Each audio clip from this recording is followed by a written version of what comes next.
Magandang araw sa inyong lahat. Ako si Mary Rose Danes from Client Services from Operations Group. Sa araw na to, ating pag-uusapan ang basic record keeping. Ano nga ba ito?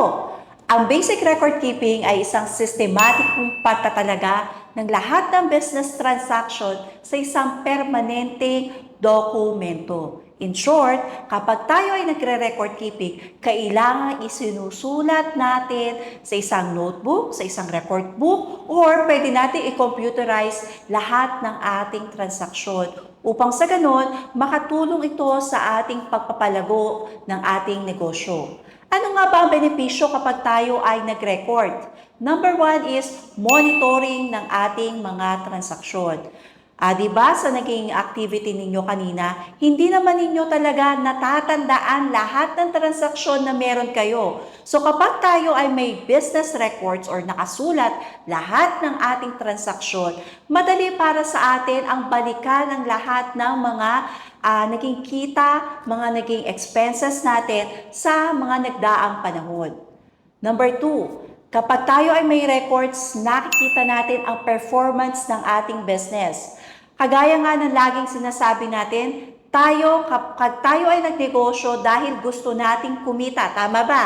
So kapag tayo ay may records, makikita natin kung tayo ba talaga ay kumikita or hindi. Kasi napakahirap naman na kapag tayo ay nagnenegosyo, pero hindi naman pala tayo kumikita. So kapag tayo ay may records, makakatulong ito para tayo ay ma-guide kung tayo ba ay kumikita or hindi, or kailangan na ba nating isarado ang ating negosyo. Number 3, kapag tayo ay may records, nakakatulong ito para makontrol lahat ng ating expenses. So dahil naisusulat natin lahat ng ating transaksyon, nalalaman natin kung saan ba tayo may malaking expenses. At kung kaya nating itong paliitin, ay mas maganda, di ba? Dahil mas makakatulong ito para mas lumaki ang ating kita. Number 4, ang mga business records natin ay makakatulong para tayo ay makapagplano sa ating business.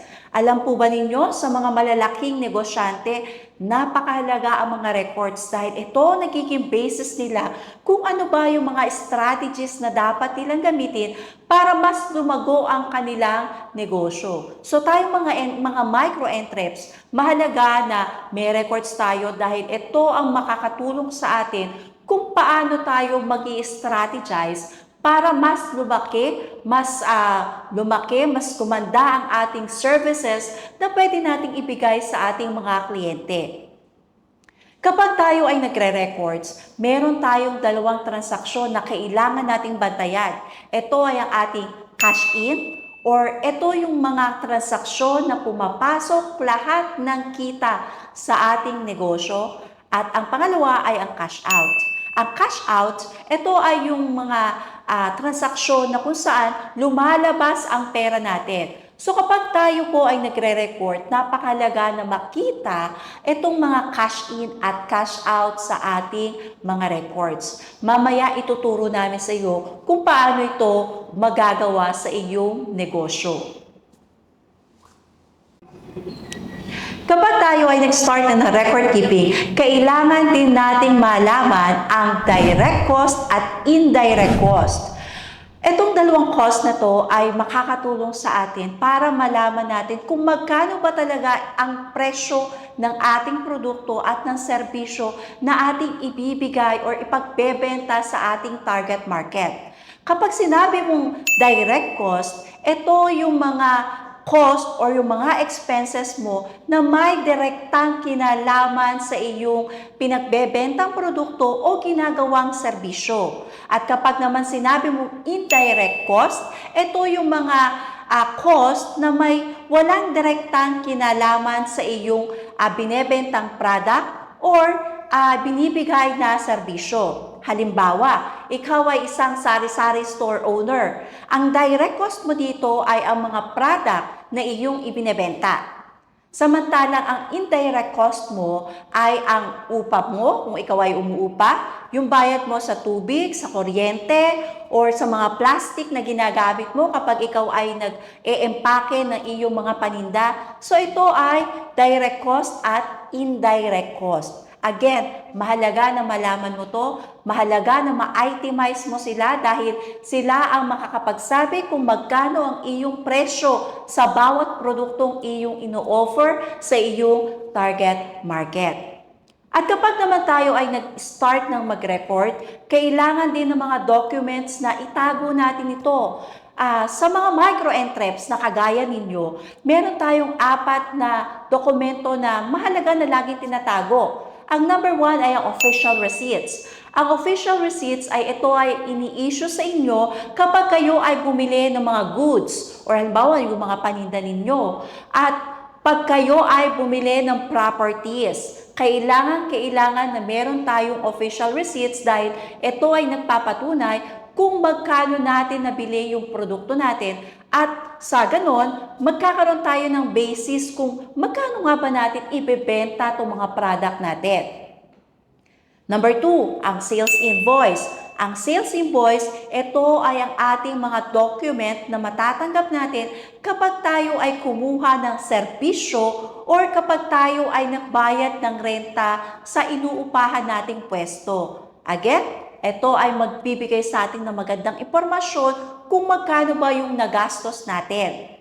Pangatlo ay ang delivery receipts. Ang delivery receipts ay mahalaga dahil kapag may delivery sa inyo, naka-itemize lahat ng mga bagay na i-deliver sa iyo ng iyong supplier. So ito magiging basis mo ng iyong lahat ng delivery at ito magiging patunay mo ng lahat ng natanggap mo lamang during the delivery ng mga product or ng services mo. At last, ang provisional receipts.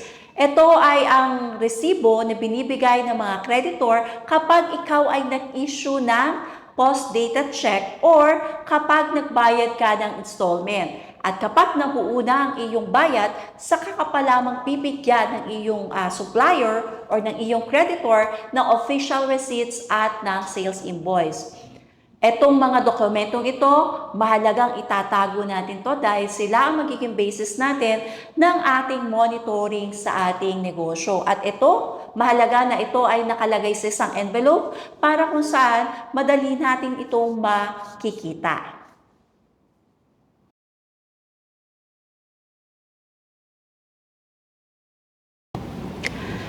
Kapag tayo ay nag-start na record keeping natin, ang mahalaga na matutunan din natin ang gumawa ng income statement. Ang income statement ay nagpapakita ng lahat ng income at expenses na meron tayong sa loob ng isang buwan. So paano natin ito gagawin? Ililista natin lahat ng ating income and then ileles or ima-minus natin lahat ng ating expenses. At doon, makikita natin ang ating netong income or ang net income. So bakit mahalaga ang income statement? Dahil ang income statement ang magsasabi sa atin kung tayo ba ay kumita or hindi sa period na ating inilagay. So halimbawa for this month of January, makikita natin kung kumita ba tayo ng January, February, makikita rin natin kung kumita tayo. So kung meron tayong ginagawang income statement galing sa ating mga records, mas mapapadali sa atin kung ang desisyon kung tayo ba ay magpapatuloy o hindi sa ating pagnenegosyo. Kaya nga, ini-encourage ko kayo, tayo lahat ay mag-records para sa ganon, makakatulong ito sa ating pagpapalago ng ating negosyo.